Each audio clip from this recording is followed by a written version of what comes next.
welcome to the Good Interview. My name is Felix Cousins, your presenter today, and today we're featuring Gerlinde and Mukesh, connected to the art of living. Cool. So yeah, first question. For those who aren't familiar with the art of living, what is it and how did your personal journey with the organization begin? The Art of Living is it's one of the world's largest NGOs. It operates in more than 180 countries, and its purpose is to bring a smile back in life. Yeah, smile just not on your face, but from your heart. Mm. And I joined the Art of Living I did my first course in 1999 or 1998, and Gerlinde in 1999. And we've been practicing the Art of Living practices daily, and we've been teaching courses for the Art of Living since 2006. Wow. Yeah, it's quite a long journey, huh?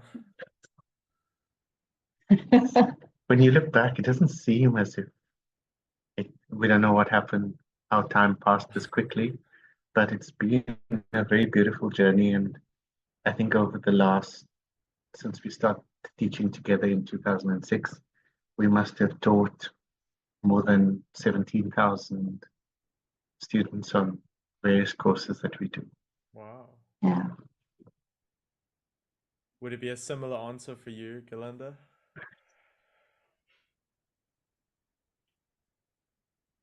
Gerlinde, would that be a Felix, similar you answer for you as broke well? up a little bit. Would you Oh guys have yes, like the sorry. same pretty You much kind of journey? just broke up a little bit there. No worries. Very much so.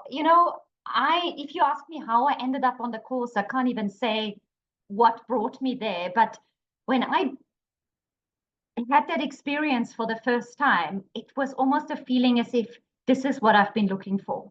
And so this journey of being able to share that with people just really happened from there.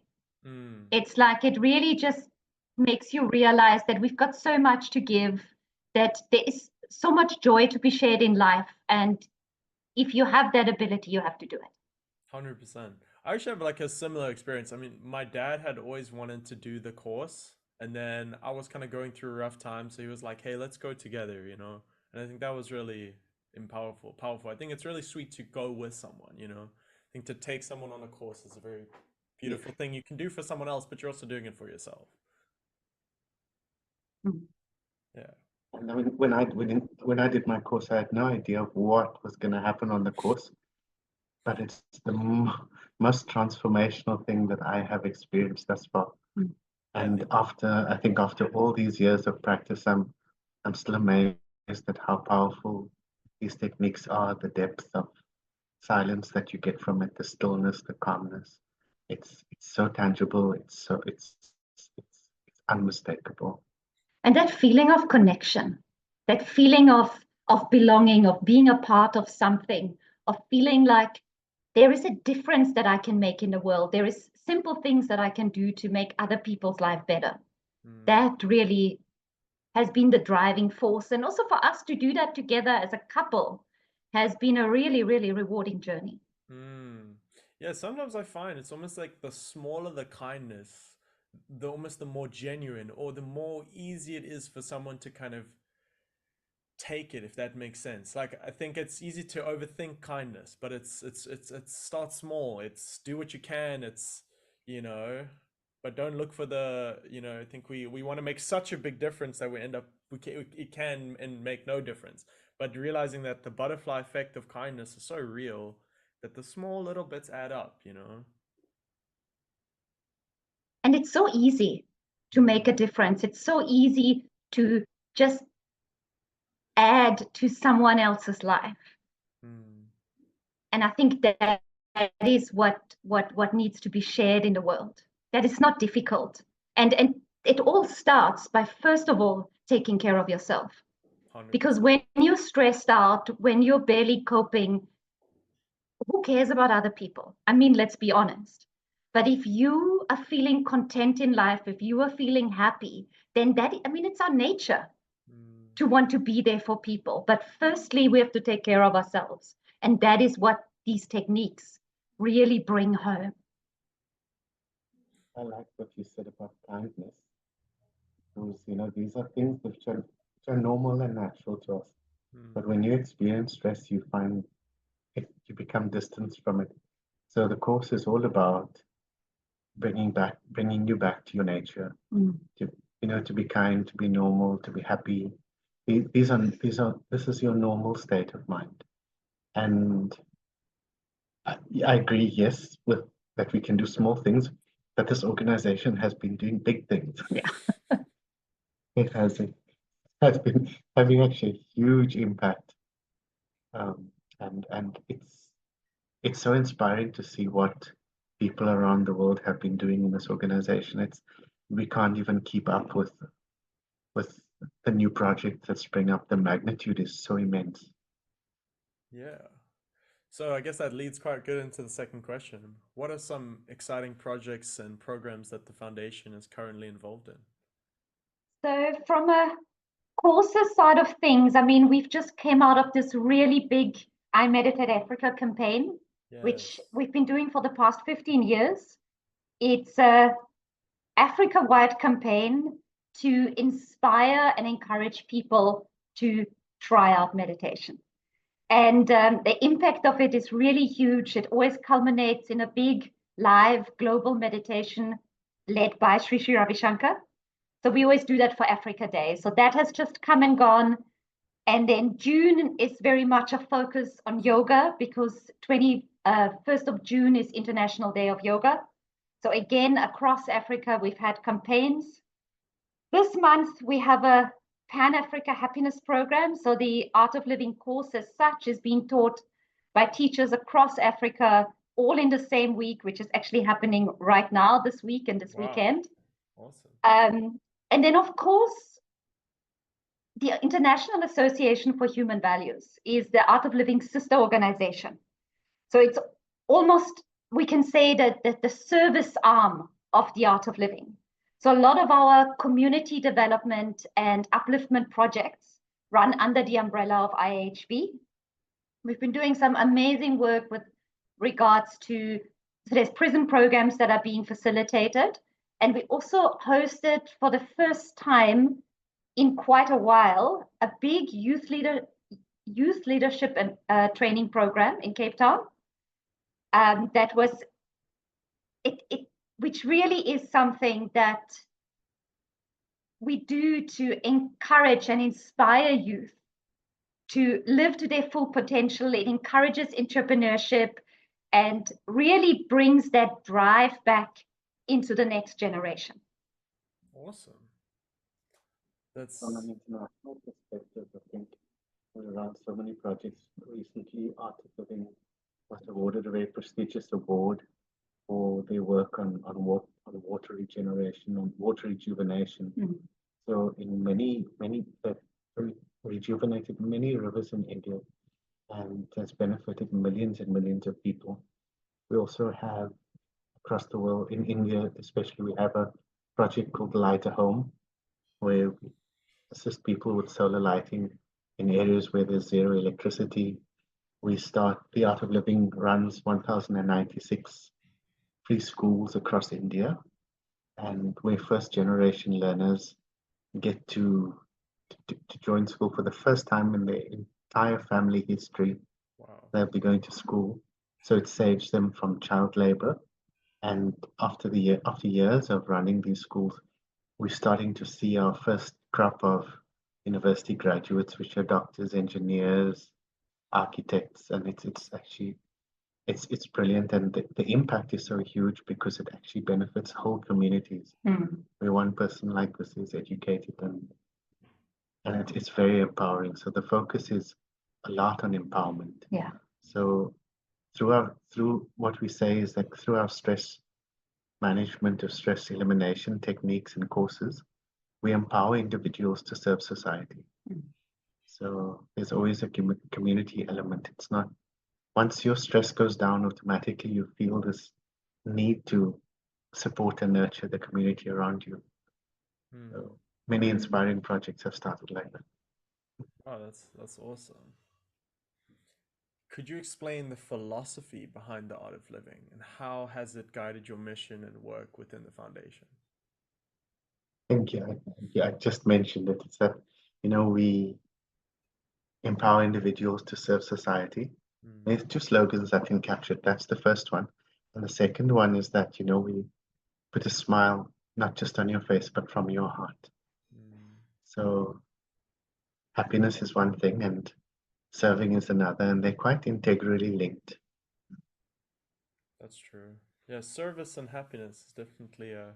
I think they often talk about in the art of living when you're it's the needs wants a happiness equation or a Yes. responsibility equation.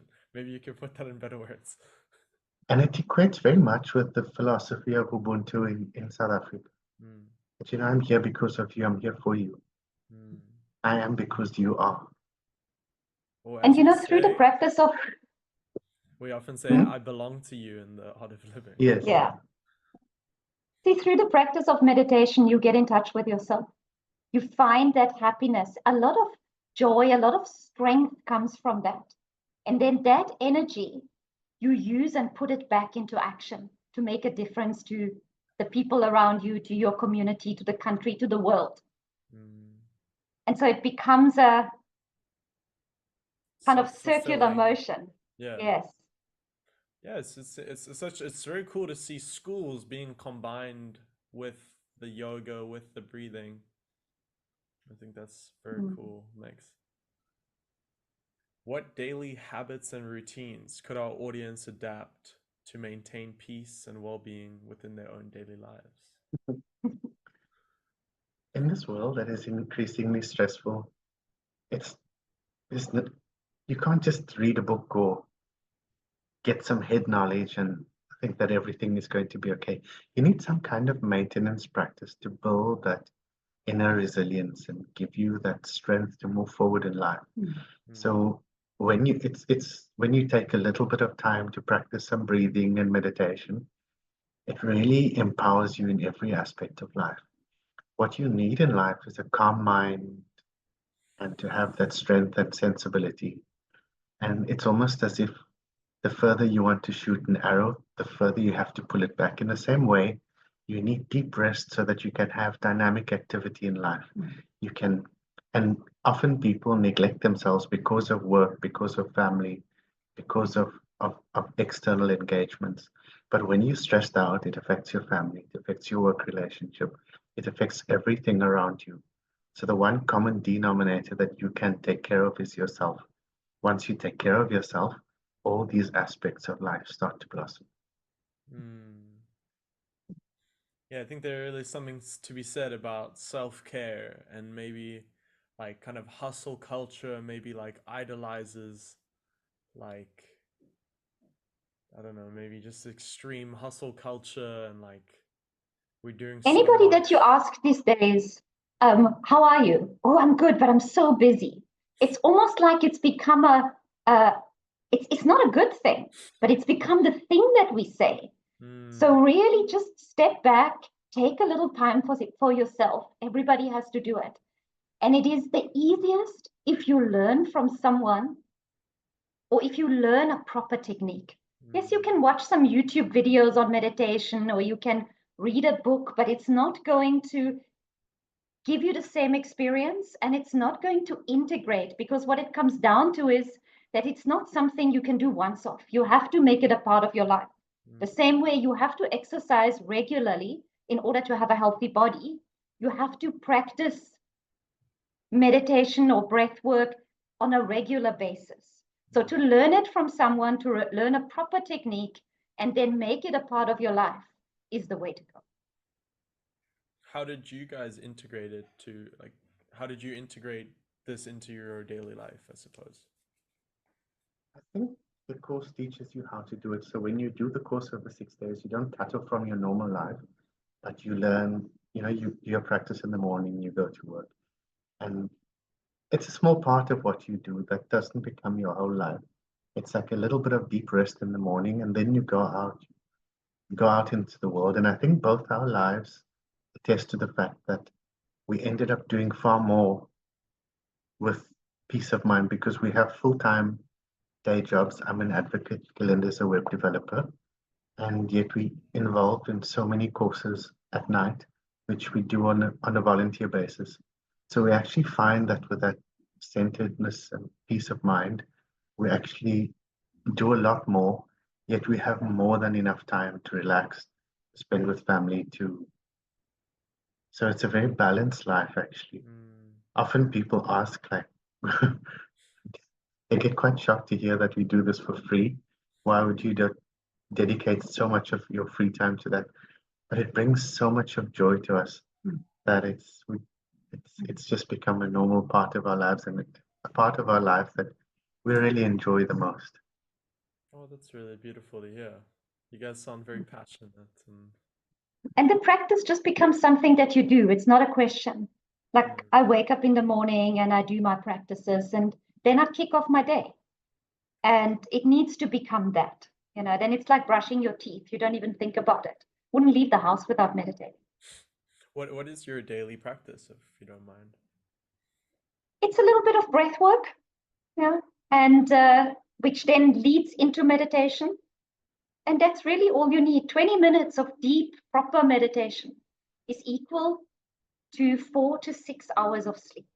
Wow. So the rest, the focus that you get from doing that is so invaluable. So it doesn't take much of time, but it needs to be done regularly. But I think the best way for viewers to get involved is to really do an Art of Living course. You can go to the Art of Living website and to take it from there and then find yourself a daily practice that works, right? And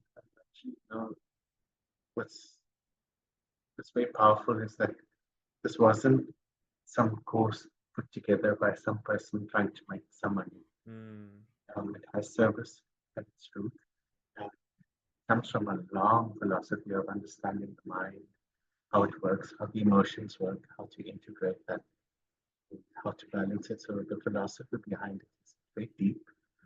And if you need guidance and you need directions, you need to ask somebody who's been there. And we're so lucky that we have, in the form of the teacher that we have, former Ravi Shankar, who understands the human mind and is an expert at it. In fact, the Art of Living works together with the United Nations on its special committees on dealing with mental wellness. So it's phenomenal, actually. Awesome. Well, that leads quite well into this question. What has been the most fulfilling and rewarding aspect of working with this foundation, and how has it impacted your life?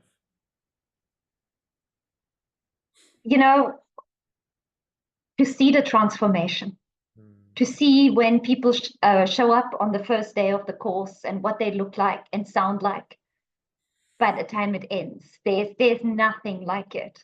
And to be able to just play a tiny little part in facilitating that and making people find themselves again, there really is no greater gift. I can agree 100%. There's nothing more rewarding than seeing that peace dawn on somebody, the smile come back to their face. And so many people immediately start saying that, I couldn't sleep before, and within 6 days, my normal sleep has returned. People, blood pressure has stabilized and normalized. The effects of the technique are so profound. So it's very effective for depression, anxiety, and there are lots of peer-reviewed studies that attest to this.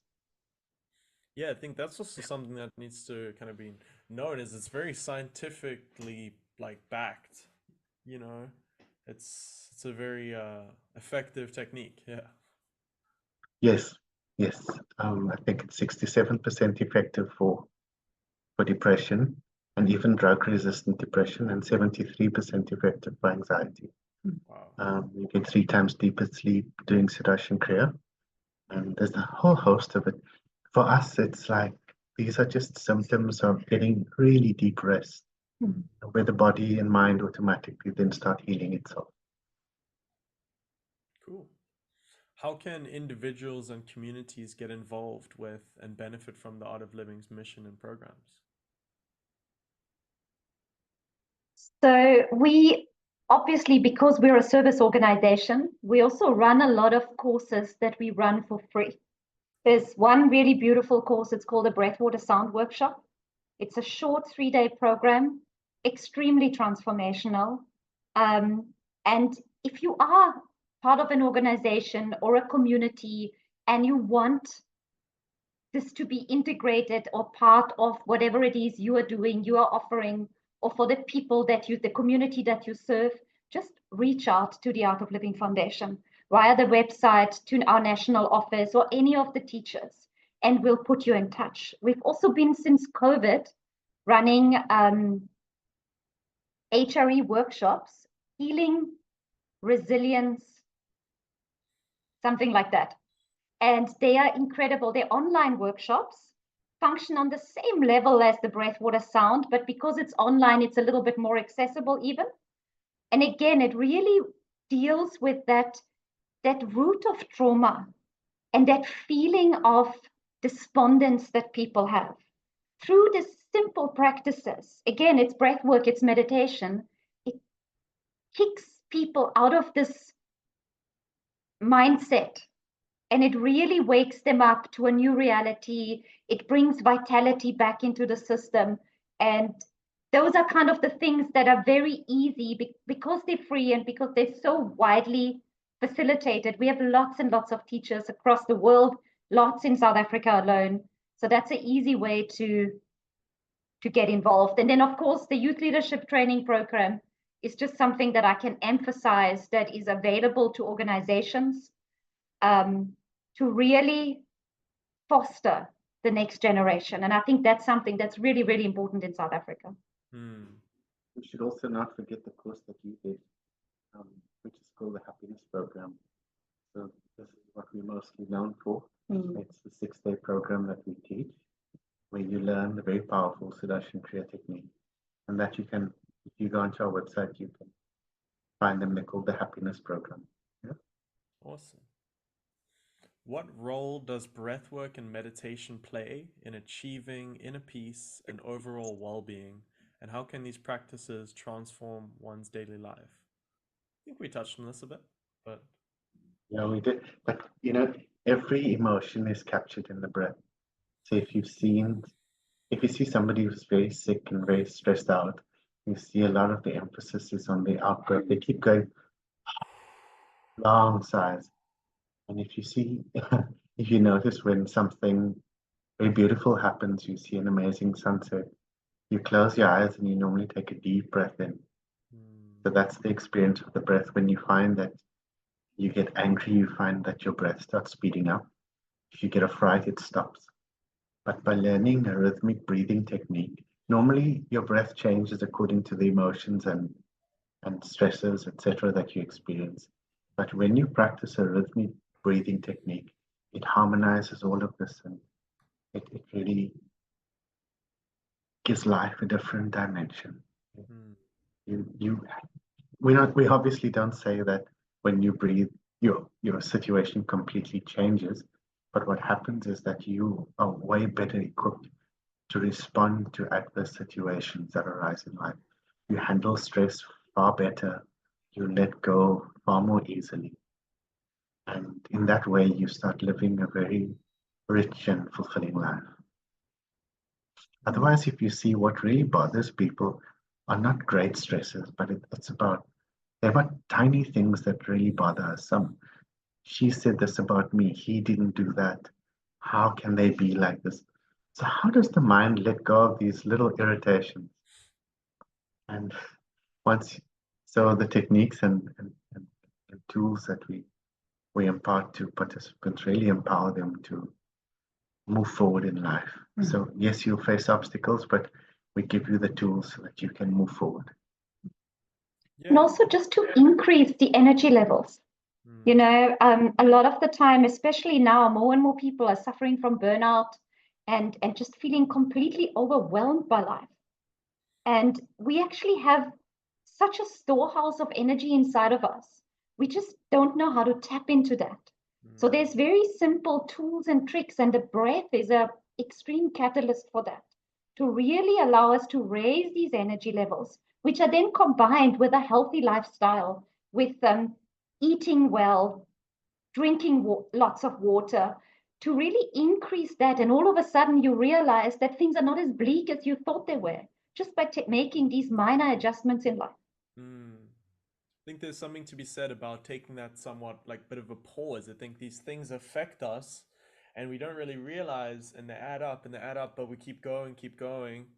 But if we don't really kind of take a time to kind of fill our own cup, or I don't know, reflect, Exactly. I think And if you see, it's like a habitual pattern that people get into of hurrying, worrying. Sometimes, this is the first thought that propels people out of bed. If I don't get up now, I'm going to be late. Then the whole day is filled with what's going to happen next. It's filled with worry, thought, planning.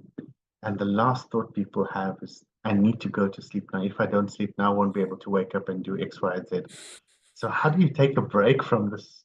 And the more you get into the pattern of it, it just becomes a pattern. There's nothing to stress about. There's nothing to worry about, but the pattern gets inbuilt in you. So with the techniques that we teach you, you learn to balance this. You get out of these patterns that tend to overwhelm you. So it breaks the cycle of worry. How does the art of living prioritize its various humanitarian efforts, from disaster relief to youth empowerment and rural education? I think the fact that we have such a vast network of volunteers makes it actually easy. And people gravitate towards whatever they feel like they can make a difference in, and they want to make a difference in. So all these various projects, whether that is, like you're saying, disaster relief. I mean, we just had a massive campaign in KZN to assist and be kind of on the ground after this tornado and everything happened. To the youth development programs. We run a huge pasta kitchen in Cape Town, for example. So I think the volunteers and the fact that people feel like, I want to be a part of this and I want to make a difference, and every little bit makes a difference, makes it easy for the various projects to just coexist and develop across the globe at the same time. And you know what? You just have to have that feeling from inside. I want to do this. I want to make a difference. If it's for a good cause, the resources will come, the people will come, and we've really seen this over and over again. That's so beautiful. What advice do you have for young people aspiring to make a positive impact in their communities, inspired by the Foundation's principles? Just get up and do it.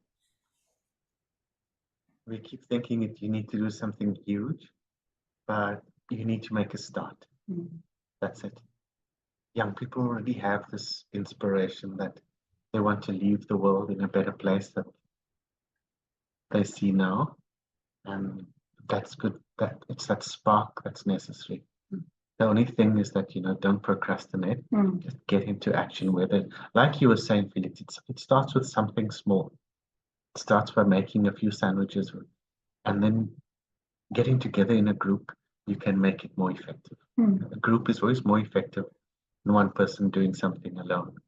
So get together with your friends, go to an orphanage, go to an old age home, whatever drives you, do that. Once that inspiration starts, it becomes like an unstoppable force. It's like you get so much of joy from it, and you actually see that life is not a pursuit of joy, but life is an expression of joy afterwards.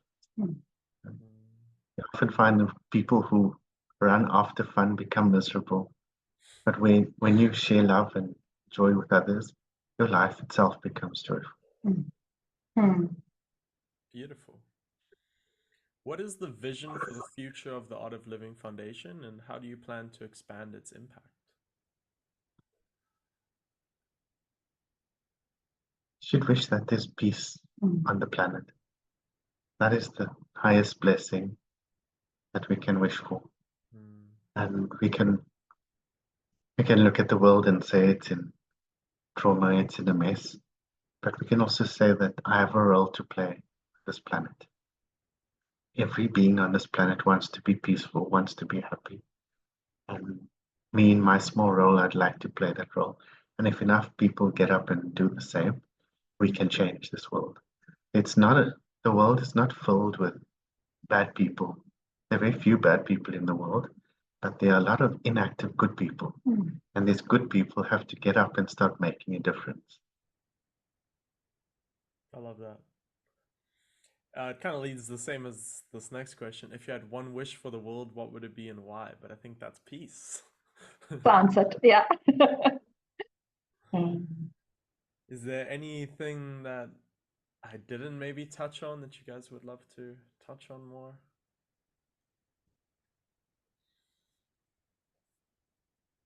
No, I think we've pretty much covered it. I think, that one thing I would emphasize is that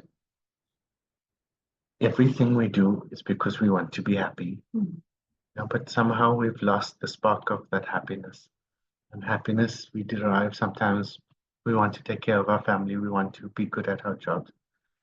But you need to take care of yourself first so that you can be more effective in what you do. Yeah.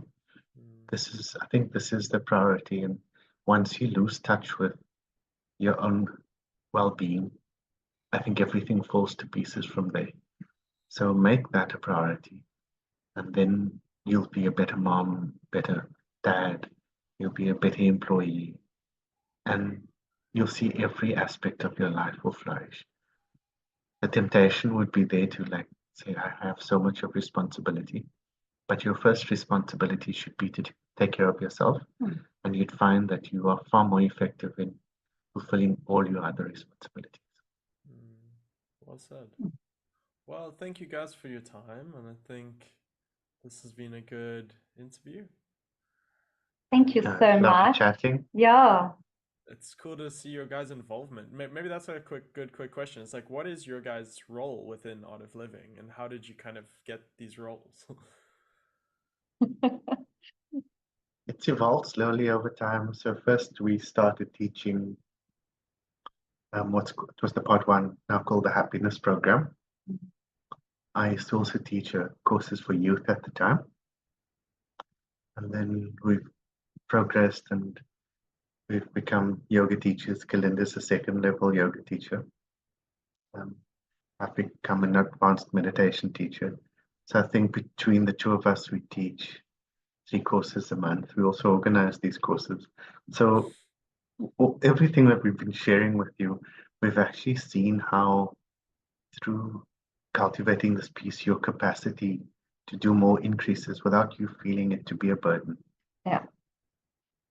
So people can't actually believe how much we do, but we feel it's just, so if you look at what we do Monday night, every Monday night we have the pre-follow-up that comes with the Art of Living course. Tuesdays we teach online knowledge. Thursdays we do a little meditation at our house for a group. We teach a 6-day happiness program. Once a month.